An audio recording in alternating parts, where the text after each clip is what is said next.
Il est 12h30 sur TV Vendée, l'heure de votre flash info de ce mercredi 21 juin. Avoir son chez-soi tout en bénéficiant d'aide et de compagnie adaptées à son état physique, un souhait devenu réalité pour les résidents seniors du hameau Marguerite Rousseau de Montournai en plein cœur de bourg. 19 logements indépendants, sécurisés, dans des T2 ou T3 inclusifs, avec des salles communes et des temps partagés pour entretenir une vie sociale. Un nouveau mode d'habitat que nous fait découvrir Agathe Poulet. Il y a 3 ans, Colette, 87 ans, a décidé de quitter sa grande maison où elle vivait seule pour venir s'installer dans ce logement adapté. J'avais 18 marches quand même pour monter chez moi, aussi bien à l'extérieur qu'à l'intérieur. Et puis, mesdames, tous les jours, j'étais après à nettoyer ces escaliers. Oh, j'arrêtais pas.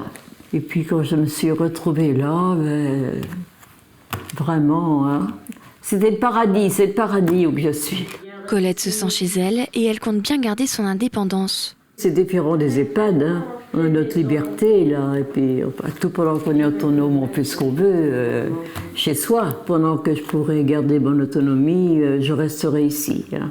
Avec sa bienveillance, Céline veille au bien-être et au confort des résidents du hameau Marguerite Rousseau grâce à un accompagnement social au quotidien. La relation est vraiment basée sur la confiance et effectivement le social prend une part très importante. Donc je suis là au quotidien, ils peuvent venir me voir s'ils ont un souci, voilà, je peux les accompagner. Dans les bons comme dans les mauvais moments, ça peut arriver. Sur les 19 logements, 3 sont occupés par des professionnels de santé. Un médecin, une infirmière et une ostéopathe ont donc leur cabinet à proximité pour favoriser le déplacement des résidents en fonction de leur mobilité. Ça facilite la prise en charge du résident. Tout simplement, il n'y a pas besoin de faire appel à quelqu'un. Là, les personnes sont autonomes, elles prennent leur rendez-vous, elles y vont par eux-mêmes.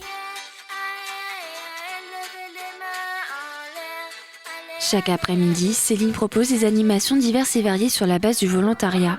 Aujourd'hui, séance de gym avec Caroline, éducatrice en activité physique adaptée. Dans la joie et la bonne humeur, les résidents se prêtent aux différents exercices de souplesse articulaire et de motricité. Heureusement, parce qu'on ne s'ennuierait. Hein. Moi, mes enfants sont kinés, il faut surtout venir à la gym. C'est vrai, ça fait du bien. Moi aussi, j'ai toujours un sciatique, ça fait beaucoup de bien. On rit ensemble, on passe un bon moment. Et ça nous fait du bien, oui. On n'a pas été habitué à ça et ça nous apporte beaucoup de choses sans doute. La Vendée compte développer 13 habitats inclusifs sur son territoire pour accueillir 80 personnes âgées et 36 personnes en situation de handicap. Ce mardi, c'était la journée mondiale des réfugiés. L'occasion pour le préfet de visiter à La Roche-sur-Yon la plateforme Agir.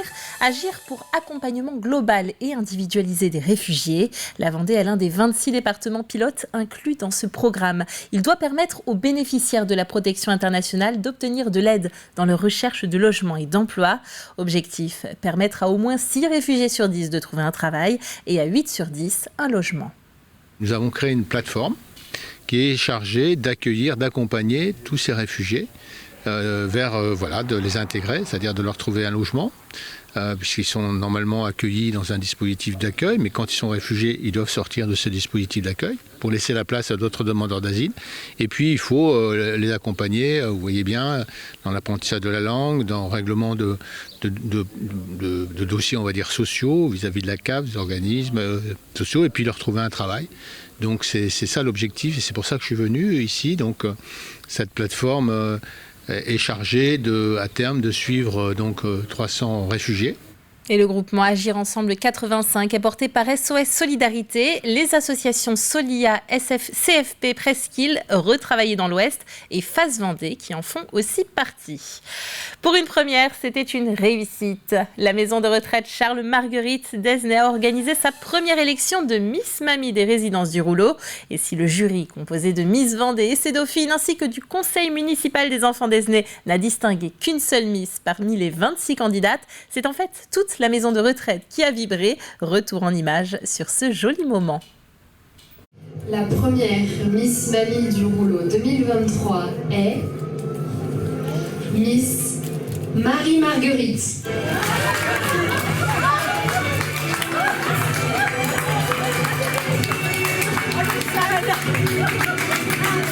On peut applaudir très fort, Miss Marie-Marguerite, la toute première Miss Mamie du Hulot, Miss Mamie 2023.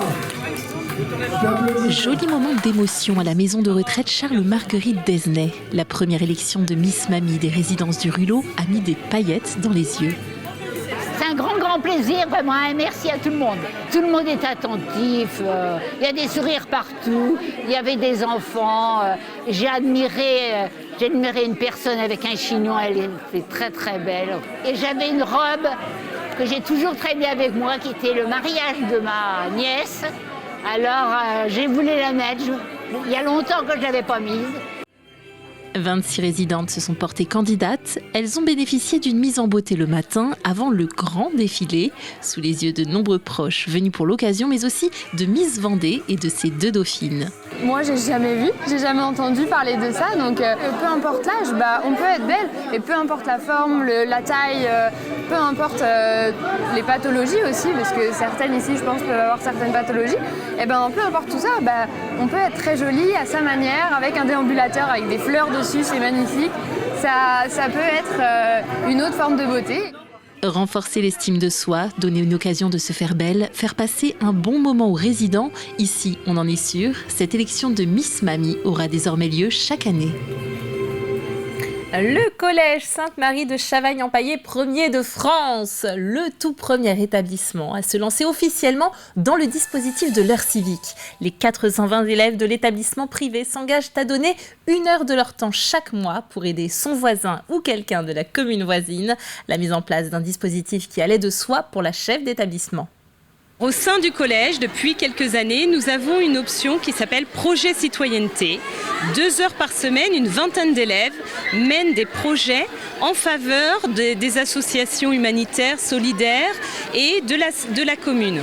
Donc c'est des jeunes qui vont aller faire des collectes pour les Restos du Cœur, le Secours catholique, aller aider en maison de retraite. Donc ça nous semblait complètement évident pour nous d'adhérer à l'appel du département de l'heure civique collégienne. Une bien belle initiative. Il est déjà temps de se quitter pour ce flash de mi-journée, mais on se retrouve à 18h pour une édition complète. D'ici là, passez un très bel après-midi et à très bientôt sur TV Vendée.